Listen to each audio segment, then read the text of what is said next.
right now on Higher Journeys with Alexis Brooks.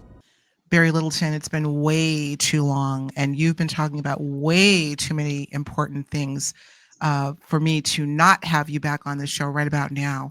So, welcome back. How have you been? How's everything been going with all this amazing work you've been doing?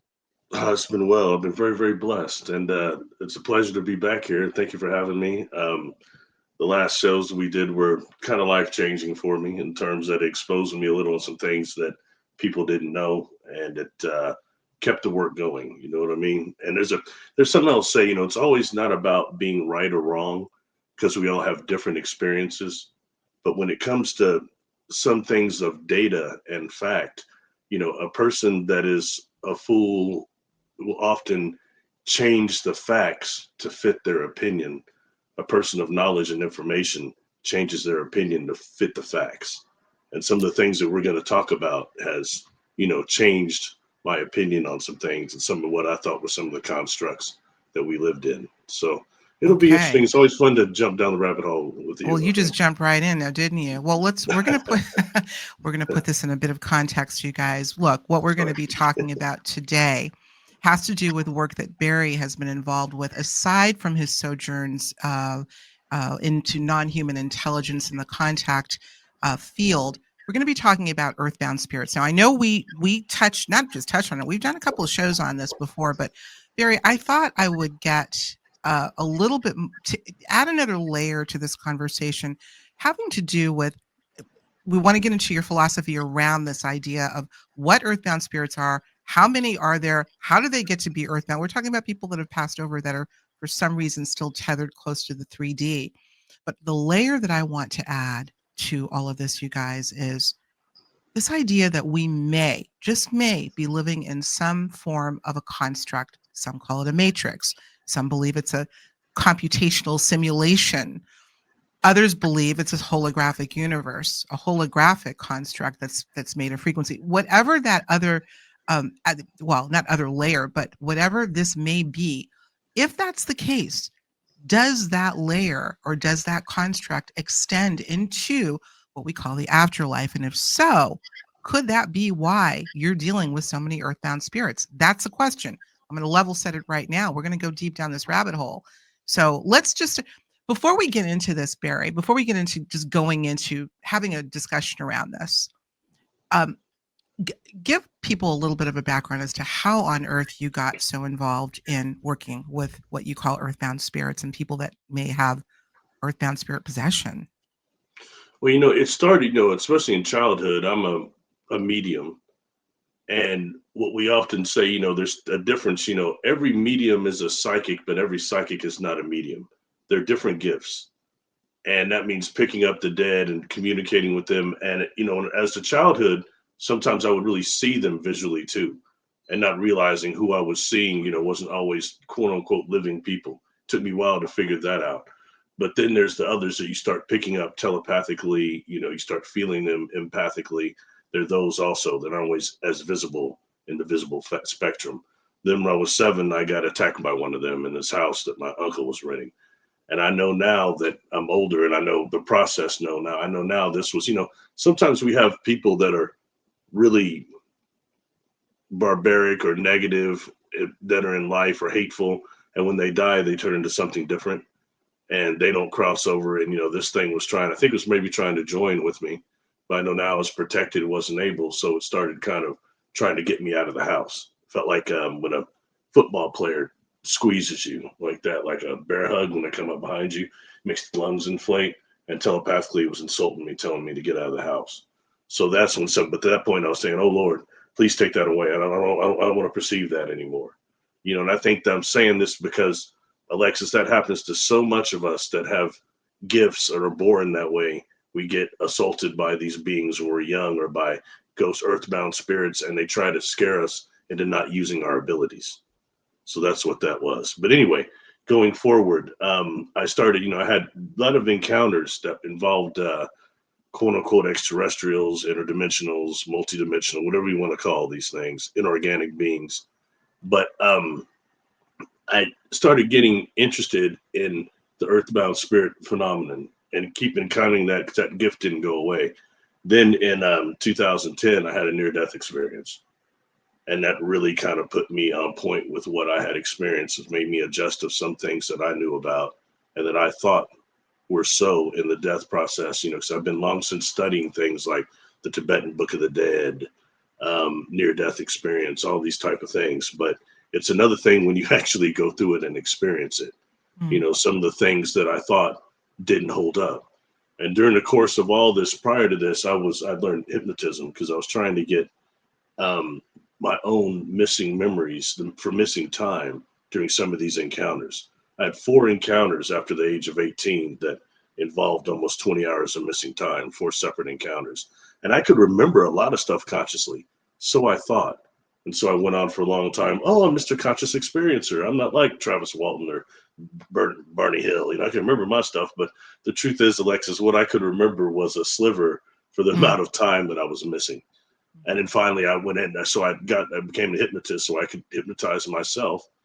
And then Really? I was able to do other people easy, but I couldn't do myself. So I had to work That's with not somebody else. surprising, though. Yeah, yeah. Yeah. And I you can't also relax. you also have a background in psychology, right? Yeah. I went to school for that. Yeah. So I Mm. did a lot of work with juveniles and cognitive behavioral. That was a model that we used a lot of. So I kind of incorporate cognitive behavioral into my Earthbound Spirit release and that work too. It's another thing to come in like Max von Sydow, and try to remove a spirit like that. But if you're dealing with not the demonic level, because we've got these layers on this planet, this is the earthbound spirit level, like grandma and grandpa that didn't cross over because they couldn't let go of the house or somebody they loved, and these various things that kind of will keep us here. Okay. So in that way, when you approach somebody like that, you don't like somebody yelling at you, hey, get out of here, that type of thing. Try to communicate with them. And you find they're quite chatty because that's why they join with somebody. They're trying to either reincarnate or express their emotions and behavior patterns through somebody else that's not their own body. I've heard you say, Barry, just recently that you believe that there are more earthbound spirits than there are maybe living people. That's a lot of people. And then, we're going to get into some of the things that might make for somebody who's likely to remain earthbound, perhaps for an eternity. That seems like a lot. But let's get into that a little bit. Why do you think there are more earthbound spirits than, or at least as many as there are people living on the planet right now? A lot of You people. know, one thing is that it's so we do have free will in terms of not actually crossing over. Okay, and that is a real issue in terms of first we have okay. First thing is when the things that will trigger us to stay, which are drug abuse is one. Alcoholism, substances is one. People saying please don't leave, please don't leave. You're Mm. scared they're not going to be able to correct their right or their life, or they're going to go down or whatever. You're worried about them. Children is another one for that. Property is one. You can't just let that go. You spent all this time taking care of that property. Now you're incorporeal. You're not corporeal anymore, corporeal, and others are coming in and changing your stuff. You kidding me? You know what I mean? And then so things like that, and the various things that will just keep us grounded in that way. And I'll tell you another one that I've gotten too. Earthbound's telling me, well, I didn't cross over because I've hurt people, I've murdered somebody or several people, and I think I'm going to go into that light and I'm going to burn. That concept of hell is very, very, very, very heavy, Seems and like we've got other beings in that realm that encourage to the earthbound spirits, saying things like, "Hey, don't work with him. If you do, you're going to be punished." Punished how? They said they're going to send me down to the pit, or it's to send me to the pit. Well, what's the pit? Don't know really, but it's more painful than this, and it's already dark how we live right now. It's so very you're dark. saying that some people believe that the light is actually the light leading into a hellish-like environment. That's the heat, maybe? What? I mean, Yeah. Go in there and burn. Go in there and basing once you go into the light, and you're going to experience something that's similar to probably shoveling sulfur into a pit with the demon poking you in the back or something. I don't know, but the concept of hell is very, very strong. And remembering that a lot of these invisible forces, Alexis, wherever we want to say they're from, but the negative ones that have given us religions, they've influenced us in that way. mhm. Okay. And we have sometimes the mind of a predator, which is their mind. Not all of our thoughts are our own. So these things are very, very dangerous when dealing with them. You know what I mean? And just that concept alone, when I've had an earthbound tell me, I asked, why didn't you cross over? Why didn't you, I didn't cross over because I was told I would burn in that light, or I was told that it was a trap. Well, who told you that? Well, such and such. And it's that engraved auto suggestion that triggers the free will that stops someone and gets them earthbound in that way. That's why I've often said that's bad advice. You know what I mean? To just not go into the light and to act like it's this Right. trap and not know more than what we know presently. You know what I'm saying? I am very interested, and I think our audience would be too, and really getting some insight into how you are communicating with these. We're going to call them people. They're just not, as you said, corporeal anymore. How are you communicating with them, and in what form are they giving you these details? They're okay. Here's the thing: they attach, just like the demonic do. They attach. We hold trauma in the body, and they attach to a place of the body that we're holding trauma that's usually similar to what they experienced in life and died. And if you look, there are charts that actually show what organs in our body hold what traumas. And normally they will join with one of those specific areas. And once they do that, they become so entwined into the energy field that they're not really perceptible to me as a medium. I can detect ones that are outside attached to people, and they might give you something called survival evidence, okay, which is telepathic thoughts and visions that will let me tell the person that doesn't make it sound like I'm some sort of nutcase. Okay. But these are different. They're so entwined in the energy field, inside the energy field, that they're not detectable in that way. But the way they express themselves is through negative behavior patterns. But when a person is down to the deep theta, almost delta levels, they can access that. These people, they're already there, and they're just, so in that way, once that happens, I begin dealing with them in a cognitive behavioral way, instead of like Give it's us an an exorcism. example. Give us an example of how you would do that if you were working with. I know you refer to, not to cut you off, but I just wanted to get really, Sorry. really get clear on. Give us a, not a hypothetical, but maybe a scenario in which you were sitting down. Are you with an individual, a living individual that Mhm. suspects they have some kind of a possession or attachment? That's probably a better word. And then you go about getting into the process. How does that work? Yeah, yeah, a lot of times it'll be that I can identify through certain things that will be behavior patterns that they're having that might indicate that they're having, as Dr. Fiora would call it, a possession. I mean, that's a big strict word, but it kind of is in a way, because they're in your body and controlling things that, causing you to do things that are not natural for you. And it normally destroys the person that is quote unquote possessed life. Um, uh, so okay, so your question, so in that way, the once the person, they talk. It's a personality that is there within them, that is separate to itself, and they'll talk. You know what I mean? They'll talk with you. Do That's you the hear thing. them mentally, telepathically? I mean, No, no, no, they talk to the client. The client will start talking, okay, and it's gotcha. them. Okay. Okay, okay, I'm with you more now. Sorry, I was a little off, I think. Okay, for example, one of the earlier ones I had done, the individual is a female, and during when I start talking to Earthbound, they start talking kind of like a male, kind of like a trucker. This was a teacher, not a not a trucker, and they start talking in that way. And the first thing they say to me is, you're gonna try to trick me. I said, well, how am I going to try to trick you? I heard about you, and you're going to try to make me leave and go into that light. I'm not going to that light. I won't do it. I won't do it. And I asked, so why not? And they'll say, so it's a question. It's like almost an interview, and they'll tell you, they say, because I hurt people, and I might go in there and burn, and also I can't go in there and get another drink. And right now, Mm, I can make the client drink, and when they black out, I feel the most alive. But it's mm. not last. It's not lasting like it used to. You know what I mean? Which is typical kind of addict talk. You know what I mean? Anyway, so point being, they had said, I asked, I said, well, they said the others said that you were bad. I said, well, who are the others? And they'll say things like, well, others that were in this body and they left because you were coming, but they said they'll be back because the person's not going to Oh do the my God. protections. And when they stop, we'll be back.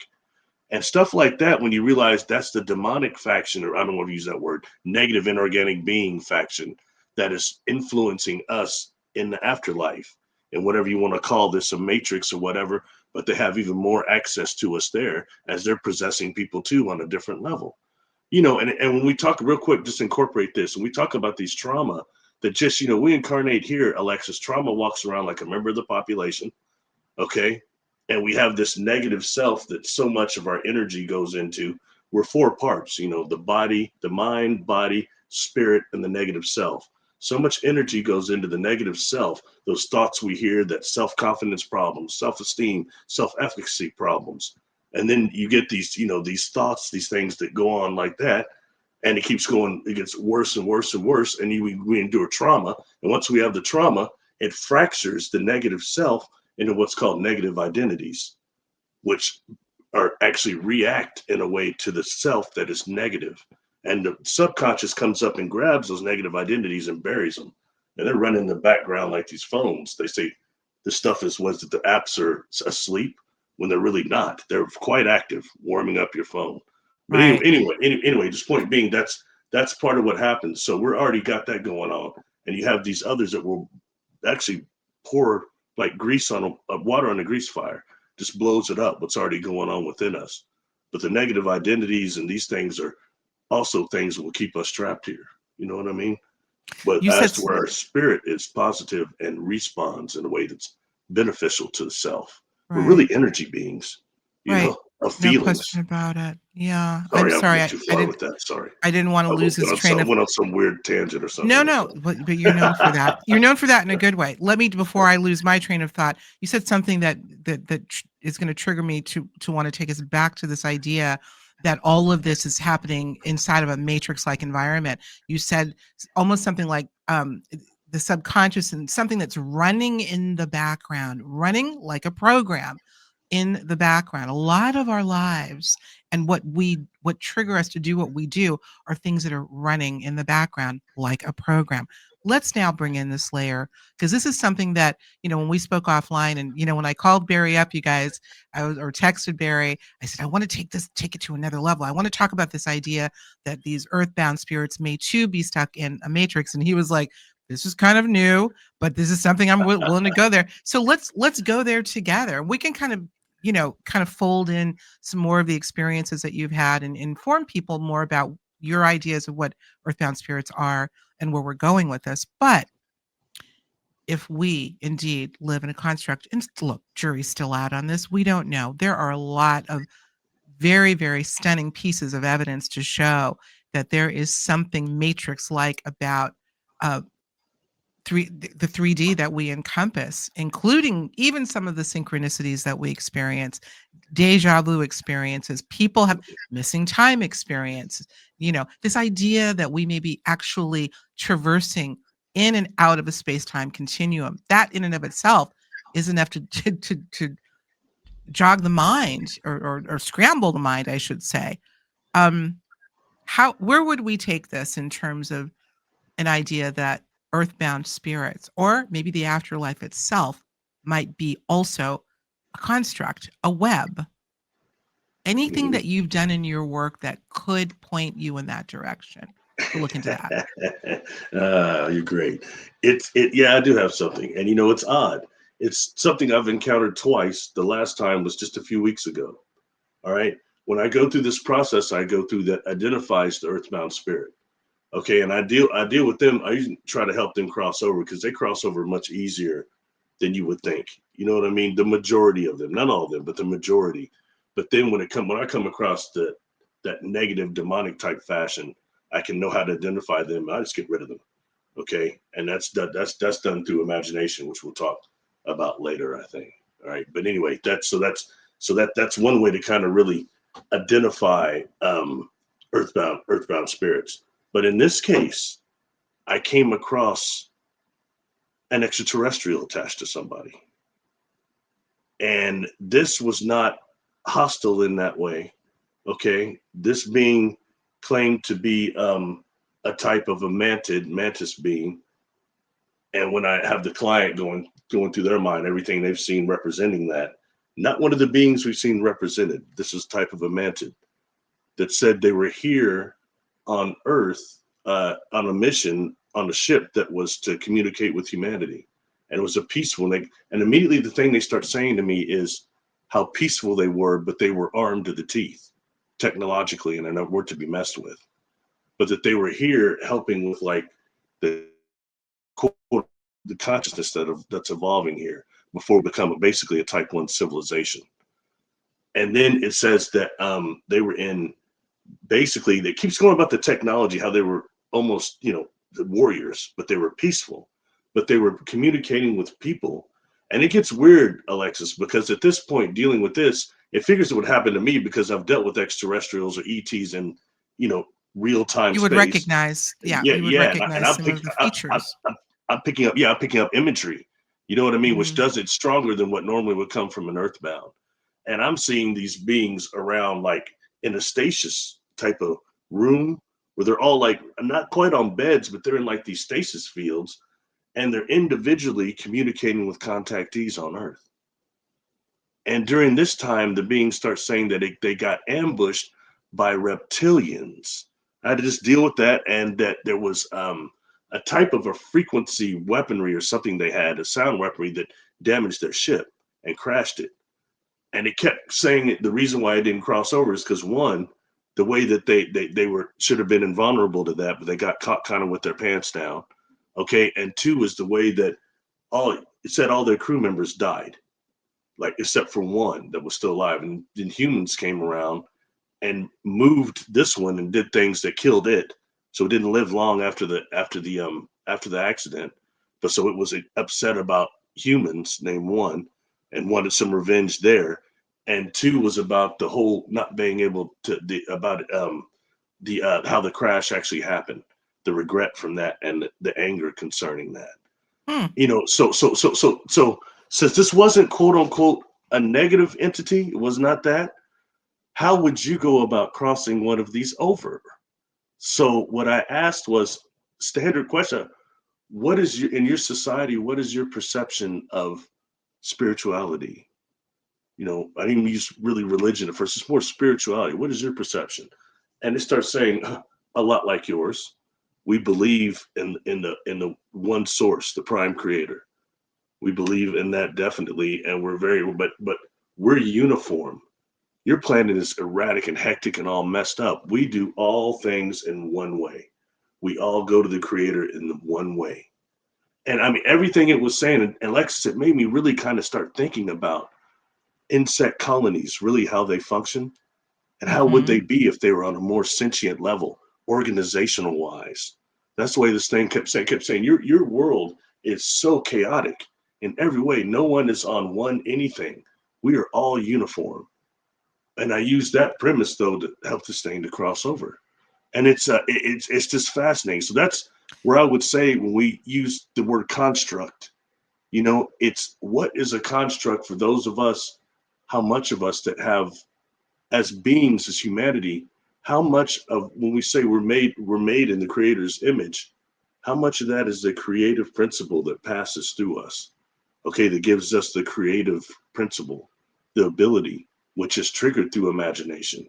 Mhm. You know, they don't say enough that how the brain communicates with the soul, the spirit, through imagery, images. Images is in AKA imagination. So if you want to protect yourself, how do you really learn how to trigger and initiate and project your intent of will? How do you do that?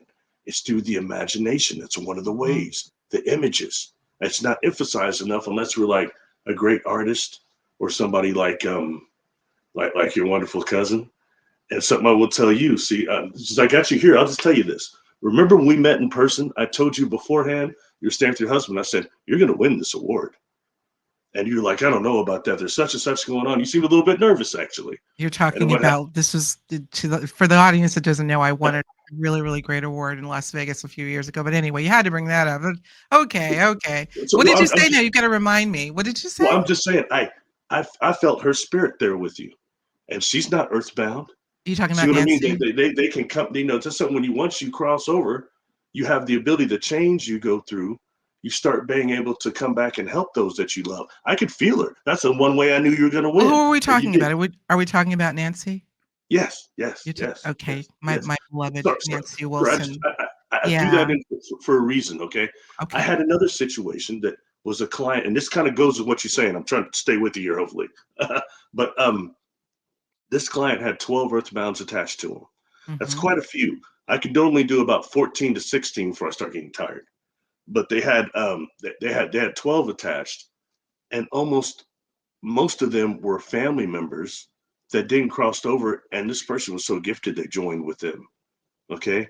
What do you Now mean they let's joined with them? Can you explain? The person was so gifted they joined with them? instead of Mm. crossing over, they joined with their energy field on a point of trauma and entwined with their energy field that were inbound earthbound spirits that were attached in their energy field. 12 of them. That's what I mean by joined, meaning that they joined with a part of the body, a traumatized part that allowed them to integrate into the rest of the cellular structure and the energy field, aka biofield, whatever. Does that make sense? Uh, you know, I wanna take a step back because I think I'm trying to follow you. Barry, you're so brilliant, man. It's kinda sometimes it can be hard to follow this mind that goes so deep, but Might just be nuts. let's stop it. Let's just take a step back for a minute. And when you talk about joining, let's get into this idea of the entry point of some of these earthbounds being certain organs in the body that have suffered trauma. Walk that back a little bit and explain, give us a scenario. Let's say there's somebody who suffered, I don't know, I want to say a neck wound or maybe a car accident and had trauma to a leg, let's say, and the muscle tissue was damaged somehow. Would that be a situation by which could it act as an entry point Sure, like that? sure. Give us a Sure. scenario of Where you're holding, those are places where we'll have cracks and not just our energy field, but cracks in the field of the energy field of the body too. You got your shield out there too that they got a crack too sometimes for those of us that know how to protect ourselves. But once they get towards the body themselves, they can identify enough. Had others tell me though, they just merge with what appears to light with the person. They jump into the light. And then they seem to gravitate towards a place in the body that is where, like, let's say the person died of let's say an ulcer. Okay. So they might tend to join with the person in the stomach area. Or if you look at the chart of what trauma is stored in what body parts, actually, they'll join with one of those two. And it'll be a part that they have actually endured in life. I think it's a natural attraction, probably in the energy field. You know what I'm saying? Especially if you deal with one that just joins with the light itself, they're going to go to the part of the body that feels the most associated. So it doesn't mean they're seeing it like we see it. You know what I mean? The way we're describing it, but I think it may be more of a feeling, magnetic type of attraction. You know? so are we talking it sounds like I don't think it's a one size fits all, frankly. I think that because you have so many scenarios, there are a lot of different factors by which these can come in. So let's say the individual living, would they have an already compromised situation? Let's say they had an ulcer that an that they were dealing with, and the deceased individual who died of ulceritis or some kind of a disease having to do with an ulcer, Hmm. because would they be attracted to someone that's compromised living with an ulcer situation? Do you know what I'm Okay. saying? Or do some earthbound spirits cause the malady, if you will, in the individual? I think you've talked about that, where people will instantly have a certain disease or situation that they're dealing with that may be due to an earthbound possession. You, you know, all those things. Okay. All Everything of you just them. said can happen. And the reason why, and just to make it, kind of the even more intense in that way, Alexis, is that the ones I started dealing with, and a lot of them that tell me they joined with the client when they're a baby and they're in the incubator room, or they were, and I asked why. So one is they say, oh, well, I saw the light and they weren't doing well. So I joined, I was trying to help them to heal. And they mean that earnestly. It's not even a way where they think they're hurting the person. You know what I mean? Or I saw a light and it was a living light, and I thought maybe it was my time to incarnate. And they didn't even notice there's another baby, another soul there in that body, and they come in and join with it. So in that way, I've seen them saying they're trying to help people, and I've had older clients too, Alexis, that have been joined with. In fact, one that I remember that was pretty advanced, knew how to protect themselves, and it took them to get actually in the operation that kind of was a little difficult to where their shields went down a little, and that's when the person joined with them and said, this one was interesting because said, we know the others there weren't strong enough, but I was, so I joined with them and I was trying to help them, but I have to get home. I got to get back to my family. I've been trapped in this hospital since the surgery went wrong. And and I start asking. When I start asking more questions, I start realizing that the Earthbound Spirit was female. It's telling me it starts describing the '60s, Alexis. I mean, what year did you go in for the surgery? 1969. But in her mind, she still thinks like, okay, it's maybe about a year ago, but I gotta get home. It's been a lot longer than that. Okay, and so in that, So this is somebody that doesn't even think they're dead. Is that what you're saying? no, they know that they're dead, but they're trying to get back home to help their family because they've been trapped at the hospital. They didn't have the ability to really leave the hospital. They were Okay. trapped there. So they were joining with people periodically, and they joined with this person. And but when they said that, they say, and it's weird because for me, I can already see the portal. I can see other beings there, where it might be an old man, a woman, whoever. And the earthbound can't see it until you start talking about love and the creator. Then they just start being able to see things. It's not me doing it. Hey, can you see that yet? It's just a natural process. Why is that? Why is the love and God and the light connected? I can counter it again and again. Okay. Anyway, point being, they will. Okay, sorry, I'm getting a little off here because I want to keep going back to what we were talking about. Something That's I okay. Just experienced when. let it come out any way it needs Okay, to. a Continue while down this earlier, road. I was talking about an individual that had several earthbounds attached to them that were family members. All right, there are 12. By the time I crossed over the third, the fourth one starts seeing in the portal there, the light, these others that were in the body standing there with the others that seem to have this was describing them, which I definitely believe, almost like wings, but they're like this energy around them. It looks kind of wing like. So whatever happened in the light, these individuals transitioned that quick before I could get the others. And it got to where almost each one of them was seeing the others in there, and they're helping. Oh, come on, it's gonna be all right. You're gonna stay there no more. So how much of a construct there is, don't know. But once they do that, they're not trapped here hurting people anymore. They go on with their journey. That's real. That's not that's not what And okay, here's another thing, just to go further with it. I've asked, Alexis. I'm too curious. When I do past life regressions, I've especially asked. When people go through, if you do something, there's one modality that's called live between lives, and what it is, you take person back through their birth and then into their life, their last life, and Hmm. then you take them through that life back to their death. And I'll ask, or any situation where they're talking about reincarnations, regression, I will ask, when they choose where they're going, well, hey, is the light making you go over there? And it's a person already sitting there relaxed like that. And it looked like I'm just some sort of idiot. No. I said, well, is the guide making you go over there? Are they making you do it? They making you reincarnate? No.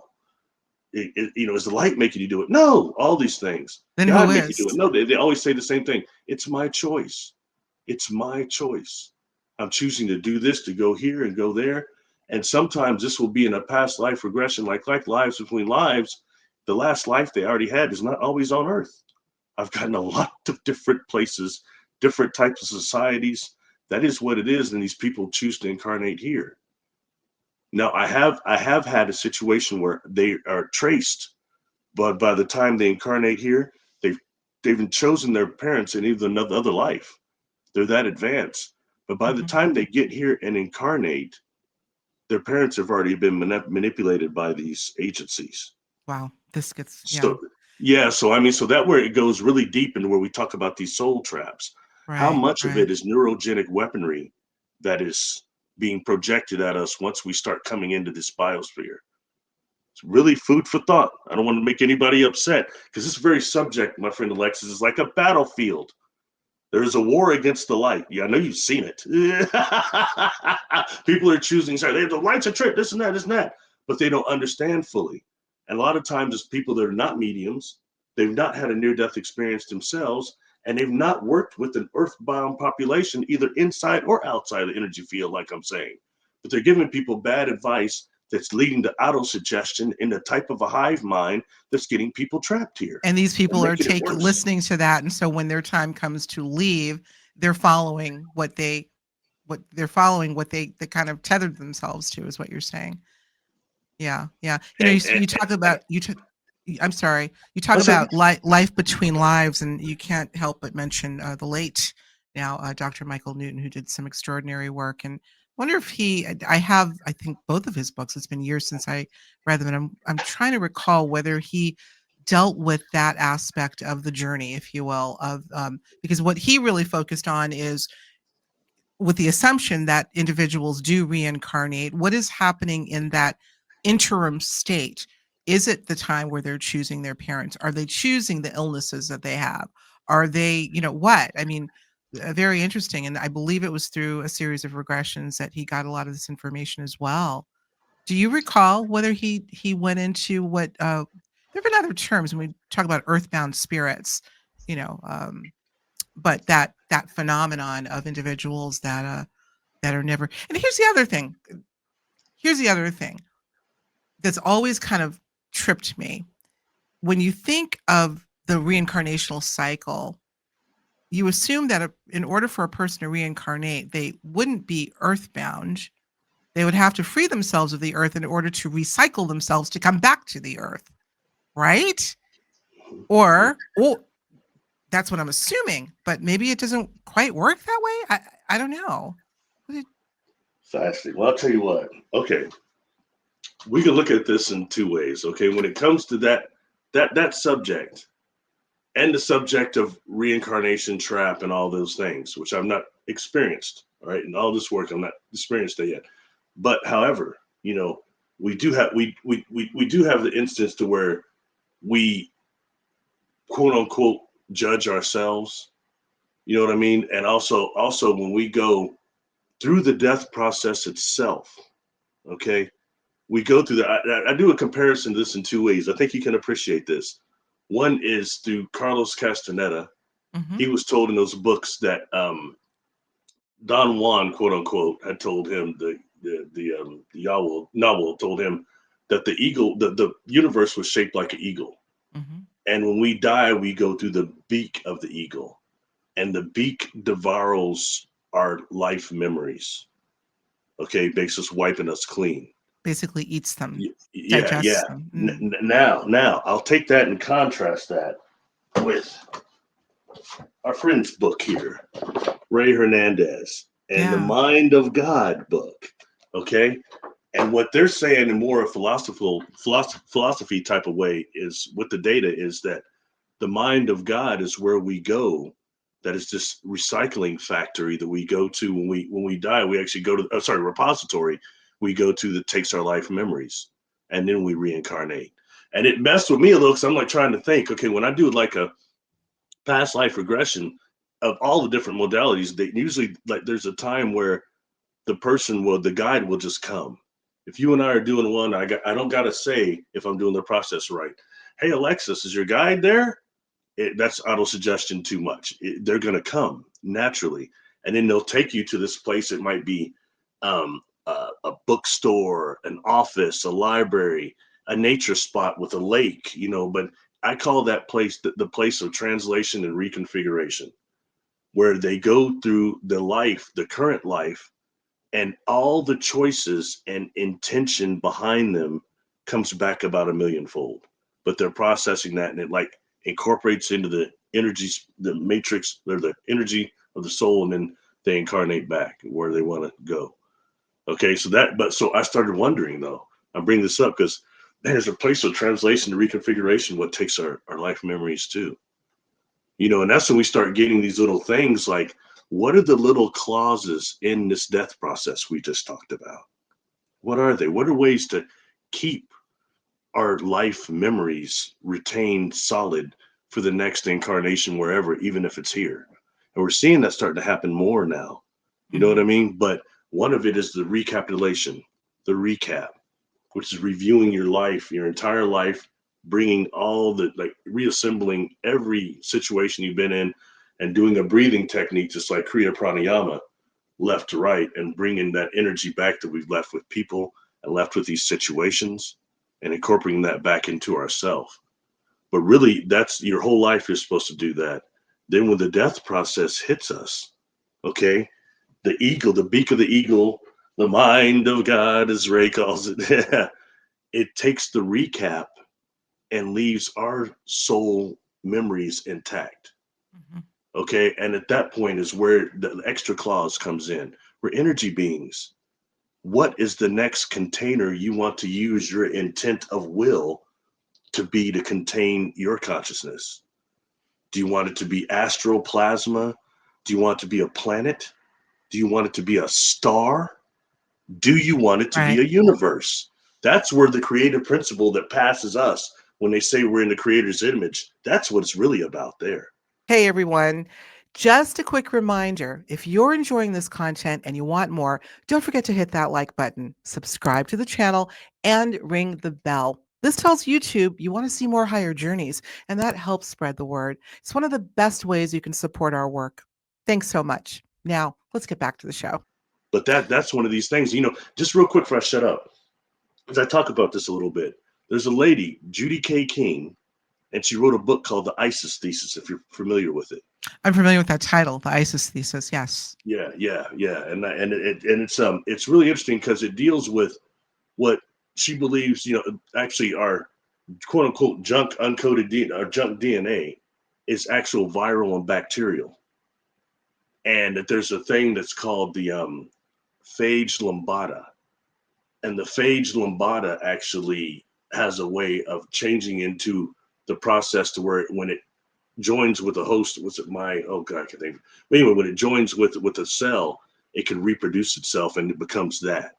And she believed the pharaohs are trying to do that. And it's based on the light. It's got a light factor to it. Mhm. And that they were trying to access the phage lambda so that they don't, it can skip losing the life memories.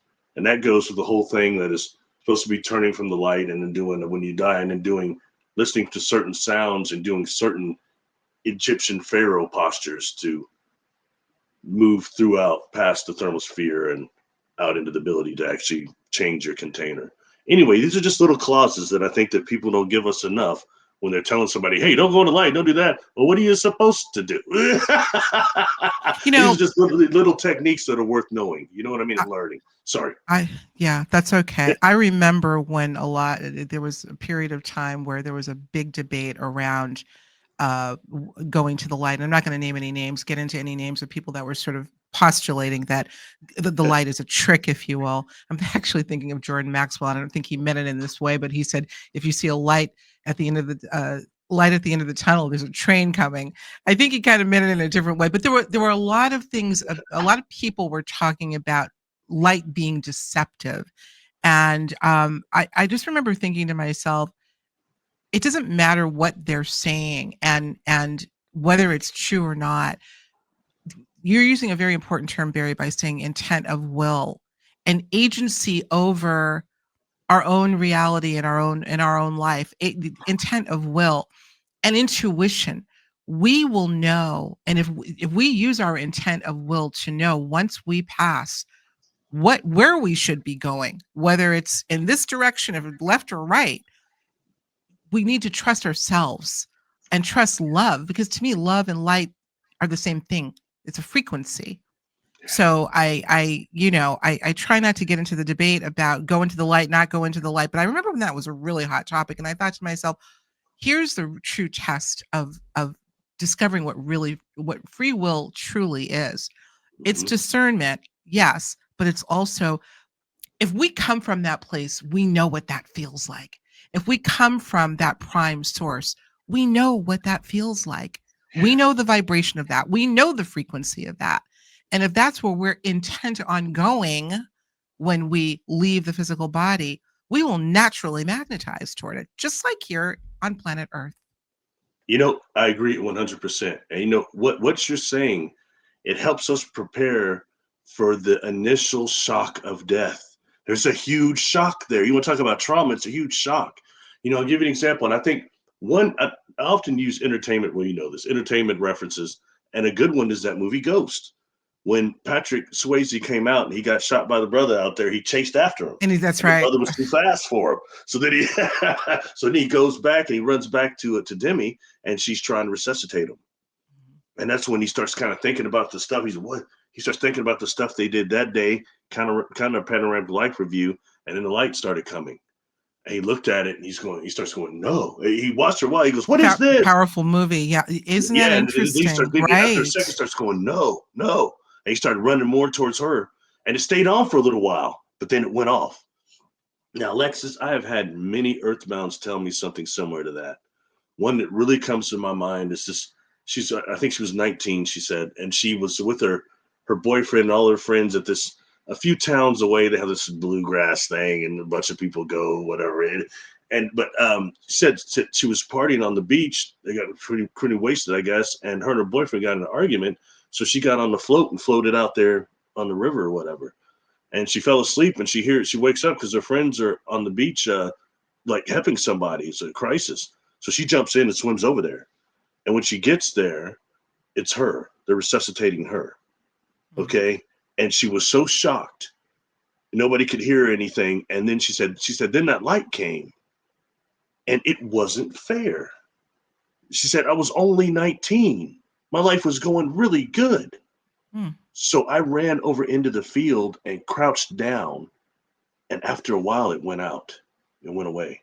So she was aware of the light representing crossing over, literally, and she was feeling not remorseful, but she was feeling angry about the fact that interesting. Okay. Yeah. Like and, you said, and the shock, and I don't know fully how it all works, but I've seen like at a point where maybe a part of us crosses when we choose to. And I don't know if we come back or a part stays and kind of helps with the funeral and with kind of the sorrow and things, and then crosses over. It's like some time that we're allowed it to when we go through the process. Can't tell you what it all is because it works different over there. Well, what you're suggesting is a form of fragmentation.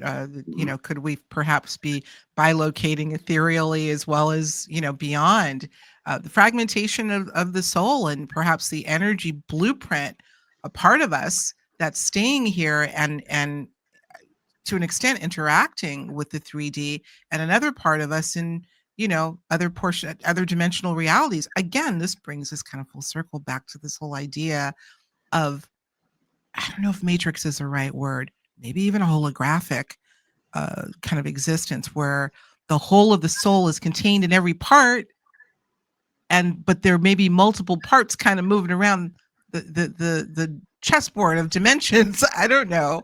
It's complex, you guys. This is a very complex topic, and we're only surmising.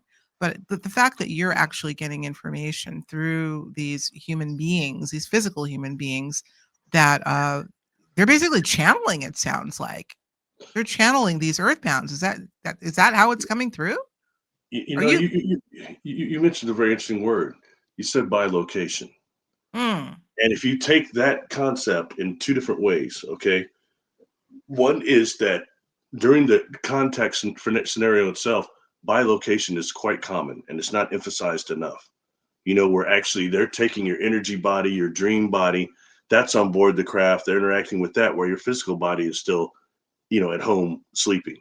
And in that way, it brings to what, things like what Castaneda talked about, the Toltec said, actually placing all cognitive awareness and cognitive abilities into the dream body, into the double, and being able to use that doesn't operate on the same physical laws that this physical body does. And how often they will interact with that body, in a contact scenario. And so often, especially those conferences, somebody comes say, "Oh, I haven't had experiences like you, but yada yada stuff." But when I'm around this person, I feel it on them, like I felt it on you. I know when somebody's either been on board a craft or been around one of these beings that's higher energy beings. It does something that I stole from Dr. Who called Artron energy. I think it irradiates our cells, and I can pick it up on other contactees. And you talked about Artron. I'm sorry, I'm going to stop you. Artron energy. Talk about that. Artron, not Archon, but Artron, What Artron. is Artron energy? Explain that to the audience. It's a term that I actually stole from Doctor Who, because the Doctor Who TARDIS actually goes through wormholes, black holes, aka. And what it does is people get the energy in there. It runs on a thing called Artron energy, and it irradiates people's cells.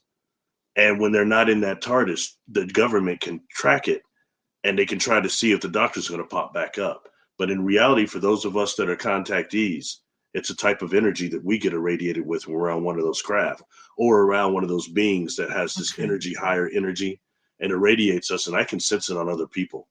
And it gets interesting with some of the people that we that make these huge claims. When I get around them, I don't feel that. But that's another subject. Anyway, it was a very interesting thing. You know, the whole energy of that. And it's those people that tell me that I haven't had experiences like you, and I feel it coming off of them. You know what I mean? And so I'll ask them. I'll say, well, you know, have you seen a UFO? And yeah, as a matter of fact, I've seen a couple. Was one of them like maybe you were a group of people and you saw it and nobody else can see it but one other person or something? And they start looking at me funny. Actually, yeah, it was right there. Yeah, see, that is when contact is happening. And it's interesting because, Alexis, we're dealing with beings that on whatever word we want to use, different vibration, different frequency, but really it's a different speed, faster vibration. Okay, and when they interact with us, it happens on a higher level, almost a super conscious level. So although you saw the thing out there for maybe 20 seconds, like, whoa, then it's gone. Then there's a time lag, and a few nights later, you're having dreams about being somewhere weird or different beings or something. And because of the time lag, we don't put it together that there was a instantaneous communication going on there. Because when dealing with communication on really a positive galactic level, the divine field, which does exist, you wouldn't think an entire, like Star Trek, an entire federation is stopping what they're doing on a collective level just to communicate with you. And that's exactly what's happening in this scenario, contact scenario. And, you know, people will realize then that stuff like does happen. They get these, I know the word is download now, but it's almost instantaneous on a different level of consciousness and a different vibration. That's where a lot of these mysteries are going to be revealed. I promise you, the more people start dealing and accepting that this is a conscious event, the whole contact thing, and that some of these beings are coming from consciousness, coming from these makos, these black holes. You and I have talked about this before. Okay, and it's good for people, I think, to just to go over it again. And that comes from like Rudy Shields that I got to work with for a while. He's calling me once every 2 months. He calling me once a week. It's life changing. But I got to learn even more about his black hole research. You know, what the mako actually is the mechanism that holds the memory. Okay, and anything we talk about holographic universe, this goes right with it. Okay, when something goes through a black hole, he calls them MACOs, magnetically eternally collapsing objects. This is information he got from the data, from the observatories, from the data. Okay, when actually an object goes through the black hole, like this crystal, there is a perfect copy put on the surface. And that's called That is very holographic. The quantum hologram, they call that. Okay, and that is stored around within the Mako, that mechanism. Okay, so when you deal with the universe filaments that are going through there, it's recording the universe. That makes the black holes the hard drives of the universe. And we start dealing with also, okay, what we call the word is so popular, Akashic records, the records of space and time. First time I heard that, it was Edgar Casey.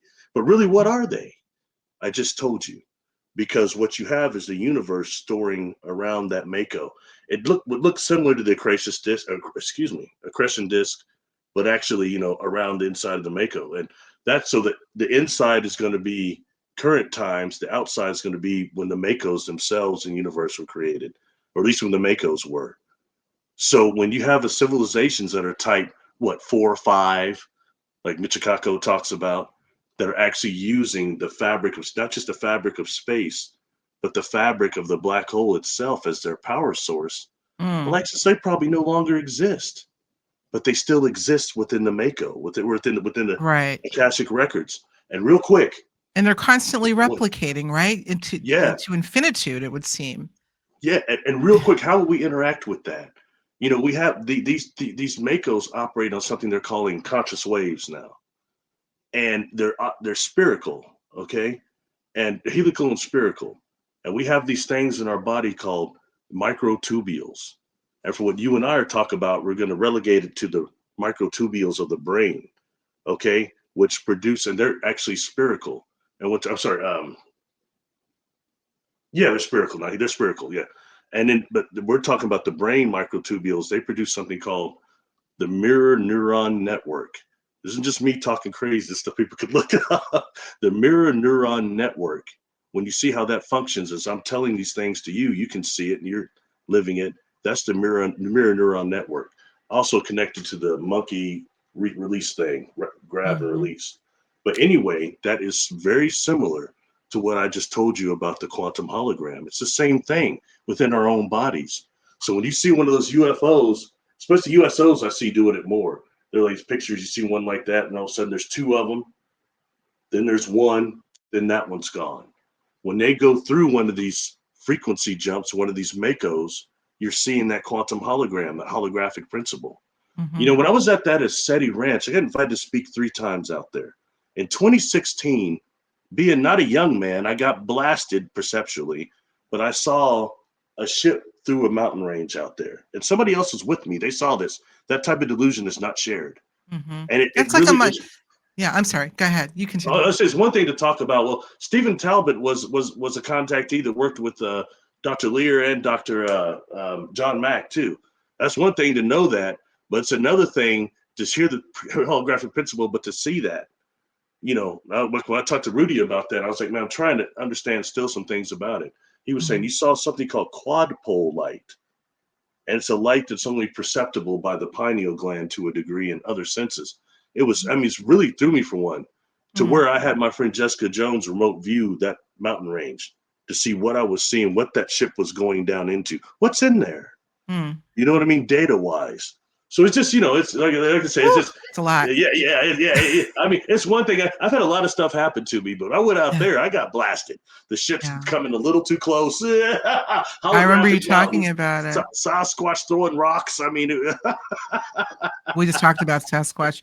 Listen, this is almost going over my head. So I'm going to have to bring this all the way back to where do the Earthbounds play a role in this incredibly intricate science that you just kind of gave us a primer on? How are they a part of this? Where do they fit? Where do they? Where does the existence of them fit into how this all works? I'll tell you what I think. As we wrap up, because we are about to wrap up. Cool. One way, the way that I think that they incorporate is that when they don't go on, that's a level they need to pass into the other levels, but it's incorporated when you start dealing with something like the Tibetan Book of the Dead, which is actually called the Bardo Thodol. And Mm-hmm. the Bardo means the astral levels that we can go to and incarnate Yes, after death. correct. And I'll kind of take that and transfer that to like the Aranta book. I was calls going to say about the this, Aranta book. You talk yeah, about that, yeah, and yeah. the starry associates that you talk about coming outside of our space time continuum, all of that, and this goes back to involving universes and wormholes and black holes, etc. All of this, so it's complex. I can't pretend that I truly understand, but well, check it out. wild. They talk about the 7 mansion worlds, all right? And somebody that I met, yeah, Daniel Brinkley came up, started talking to me. Really nice man. I know, And he, Daniel. like my brother, has seen those crystal palaces. When the beings took him through the void to the first would be kind of a mansion worlds he's describing. And he was telling me, he goes, I see where they make those cathedrals from. You know, but when you read that the first mansion world in the Uranta book, they describe it similar to that. Mm-hmm. Okay, so I think it's these levels of consciousness we can reincarnate at for like something like, I know we got to wrap up, but Paramahansa Yogananda in that book, Autobiography of Yogi, he talks about when Sri Yukteswar comes back to him and how he kind of had this silvery thing around him. And Swar was telling him about where he had incarnated on the Bardo level because the amount of spiritual level he had and the work he had done, he incarnated on one of the higher levels, kind of one of the different higher mansion worlds. And before we finish it up, because this incarnates this, I had an Earthbound Spirit release I did Afterwards, within the room were four beings that said that they were from like what we would call the fifth mansion world, the fifth density type. And they Mm-hmm. start saying, we're here observing. Observing what? Observing love. We want to know why love goes through every dimension, every time, in all universes. Okay. Powerful. And then they start, and I always could freak out. We watched you too. And you've talked about the soul.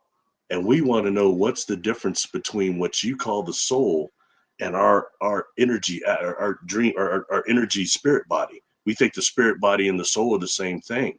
And because when they start saying this, it's one in particular talking to me this for saying, because we're good. Where we're at, we are good. I said, but the fact that love goes through everything, we think maybe there is something else. And real quick, that kind of made me go, whoa, you want to talk about a construct? Because when I read like the Tibetan Book of the Dead, the way it describes the bottle, it describes when you go through like the second part of the death process, where those people that put out a bunch of love, it comes back like 20-fold, a millionfold, and it can bliss you out. And you get to a level where like they describe it as the book I had that described like these gods on a beach, the most beautiful stuff you could ever see, and everything they could ever want being manifested and brought to them. So at what level would they want to go any further to the creator, pure creator consciousness? They get stagnated. For those of us that like Star Trek, it's like the Q. They had been everything, omnipotent, omnipresent, and one on one to kill themselves because it said there's nothing left to discover. Right. And does that take us into you and I being immortal souls that know the end of every potential quantum outcome and everything, and there's nothing left for you and I to do as Pizza the Creator, but to wipe ourselves clean, a part of us, and learn everything again. Learn to experience ourselves again. So is our ultimate nemesis as immortal souls boredom? Food for thought. Boredom. Boredom, meaning being bored. Is that what you're talking about? Yeah. Well, think Yeah. about it. When you Interesting. were a kid, you played hide and go seek. Come on, after the first or second time, you knew where everybody was going to be, but you Mm, still played it a bunch more times. Why? Because you didn't want to get bored. right. Interesting. It's interesting the way you put that is our ultimate nemesis, in a sense, boredom. Well, I think whatever the opposite of creation is our ultimate nemesis, because we are born creators. And oh gosh, we can go down a rabbit hole with that, and talking about it, just to wind it up, talking about love and what you've been able to glean from some of these onlookers that say that love is the one thing that goes through absolutely every sliver, every layer of dimensional reality there is. Well, the only way I could picture that is not love as an emotion, but as a frequency, obviously, a quantum frequency. And it gets back to this idea of holographic reality being, um, uh, well, a frequency essentially. Without. I want to see if I can just add this. If we're going back to this idea of earthbound spirits have a role, or the matrix, the construct like quality of all of this, and even in the afterlife, could earthbound spirits be a projection of that? A projection, that's the word I'm going to use, because holographic reality, part of that model is a projection of consciousness onto something else, just like the projection of light on a holographic plate, right?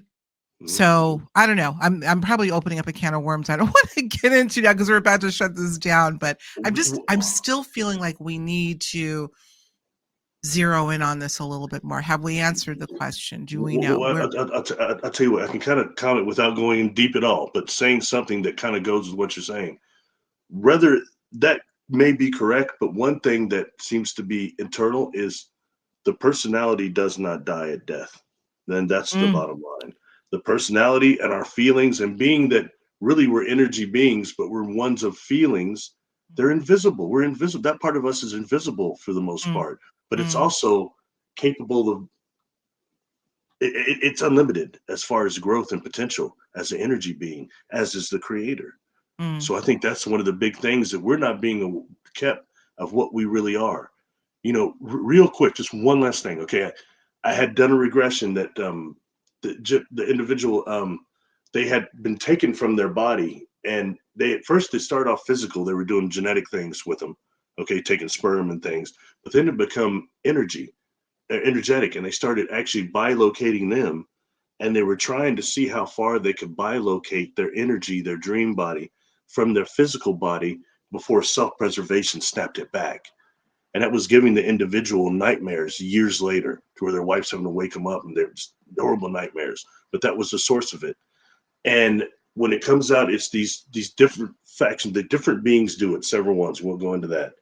Okay. And to me, it sounds like just a horrible experience, because what they're trying to do is fracture their soul so they Who's can put they? I'm sorry, who is they though? these other beings that are doing the abduction. And there's like four of them. You've got an eagle type being, a lion being, a dog being looking like they started a German Shepherd, and then I think it was a tall white also, if I'm recalling correctly. But anyway, they were each ones were trying to put a fraction of his soul into these hybrid creatures and other dimensions. They're all from different dimensions.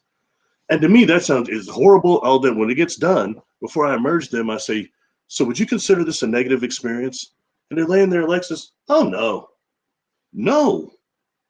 And they say, no, it's because of why they're doing it. I said, why are they doing it? Well, one reason is because they're all capable of love where they're from, but it's not like us. It's kind of like more like animals here. They love more like that. It's not the intensity that we do.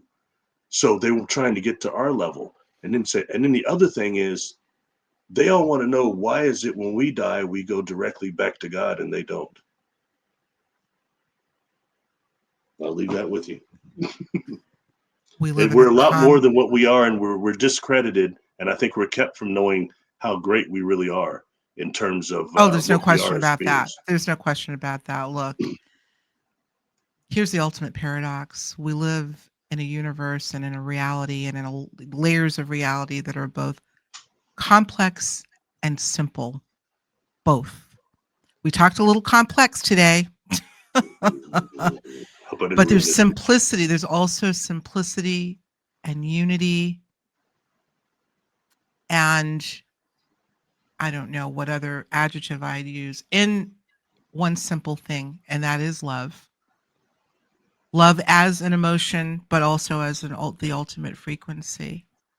So I think once it's all said and done, I mean, we could go back and forth forever on what is happening. We can't ignore. There's some very, very, very, I don't want to just say disturbing, but just very curious, perplexing things that are happening to us and our traumatized selves, and what other layers of reality is that coming from. But I think at the end of the day, if we just keep the focus on unconditional love for one another, for oneself, most importantly, wouldn't you agree that that would be the best way to perhaps stave off some of these attachments? Yeah. And sometimes it's about also acknowledging the experience. It's not always And about right and acknowledging. wrong. Sure. Not always about right and wrong. We've got so much gamut, that it's about the experiences and trying to increase and improve yourself, Yeah. and realizing that Look, this is really, it's not a prison planet. This is a school of hard knocks. And if you don't could get be it right, both. so far I've found only choice so far, but it's like, Yeah. man, it's still hard knocks down here. Yeah. It's like It's the hard school of knocks. extremely hard knocks. Absolutely. I think we can all agree on that. Oh boy. Well, listen, we're going to wrap this up. I've got a meeting I've got to take in 30 minutes. So we're going to go over to the after show. And I think, what we're going to do, we're just going to continue this conversation, because obviously we left so many open-ended questions here and things that we're certainly not going to wrap up fully in the after show. But if you want to continue down the road we're going down, come join us over there on Patreon. In the meantime, Barry, where can people find you? Oh, you've got a great YouTube channel. How often are you uploading on your YouTube channel these days? Somehow I've started doing lives each Sunday for the Okay. last several weeks. And I've tried to put stuff on there sometimes on Friday and just keep it up. A lot of stuff there. And I apologize if I took us too far off topic and down the rabbit hole instead of staying on Listen, top of what I you know want to when I say. bring you on what I'm in for, so, and our audience does too. So that's part of you. That's part of the package. That's the goodies that we get. Well, So thank you. it's all good. Listen, I'm going to make sure we put a link to your YouTube channel because you've got some great content there. And by the way, Barry did a great live stream about a week, 10 days ago, about this very thing that we're talking about, which is what kind of spawned or sparked my wanting to bring you back on. So the other Yes. thing I'm going to bring up before we close, Barry did a fantastic workshop with us with the what was the Higher Journeys Conscious Academy. It's now kind of defunct, but it's the content is still there, and I'm going to make that available again because I think that that would be a great sort of primer for people that are interested in learning more about what we talked about today, to take in. So I'm going to find a link. I have to find a link because we haven't had it active for a while. If you all are interested, so you can maybe download that workshop that was done quite a few years ago now. But in the meantime, Barry, thank you so much as always. Don't hang up. We're going to go next door. We're Oh, going to talk more anybody wants Earthbound services can Spirits. email me. Oh, Sorry. absolutely. Yeah, Forgive yeah, me. yeah, I Yes, forgot. Yeah, absolutely. sorry. Well, we're going to have Anybody a link. wants services, Barry Littleton 13 at gmail.com. Sorry, I Okay, we'll forgot to make sure mention we'll that have a last. link. No, Sorry. I apologize. My fault. That was on me. Yes, let's Barry, you work with a lot of individuals and you are actively taking on more clients. So we will make sure to have that email where people can reach out if they want to work directly with Barry. Thank you. Thank you for that. All right, y'all. We'll see you next door. God bless. Take care now. Bye.